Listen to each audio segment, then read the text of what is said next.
Hello, this is Dave Lungren with my Week 2 video, talking about assessments in gaming. Many people, when they think about using games for assessment purposes, jump to games like Jeopardy or Trivial Pursuit. However, to me, that's really not much different than a multiple choice test with, a lot of bells and whistles. So that isn't what I think about. When I think of games in the education and assessing learning, I think of the role of accomplishments in games. Games allow you the opportunity to complete tasks, to reach goals, and from a learning perspective, demonstrate that you've achieved the learning objectives. So instead of thinking of Jeopardy or the Match game or the Wheel of Fortune, I think of games like RuneQuest.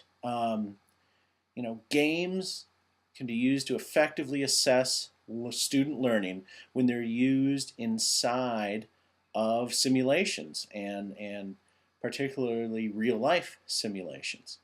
If we look at the Aldrich book that we read this week, gaming a simulation is exactly what they did in building the virtual leader program. They didn't set out to teach leadership by lecturing about it. They set out to teach leadership by having, learners be a leader in a series of meetings. And you won the game when you made it through those 4 or 5 sets of meetings and got your colleagues to follow you and listen to your ideas. That's how you won. And by doing that, you demonstrated that you'd achieve the goals of being a good leader.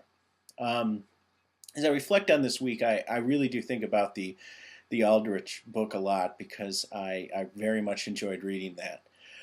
As someone who has been in this business since early '96 and really rode the dot-com boom and up and then the bust down, I spent years working on incredibly complex e-learning projects, or at that point computer-based learning projects. Very complicated, very complex, costing hundreds and hundreds of thousands of dollars. Just like the what they were doing in the Aldrich book with the virtual leader program. So in some ways, I was kind of reminiscing as I read that book.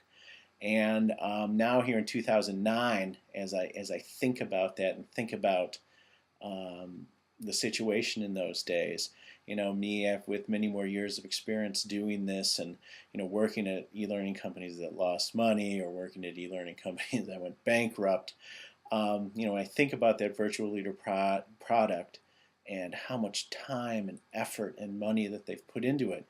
I think to myself, wow, first I think what a great product, what a cool thing. I mean, they've really built an amazing thing.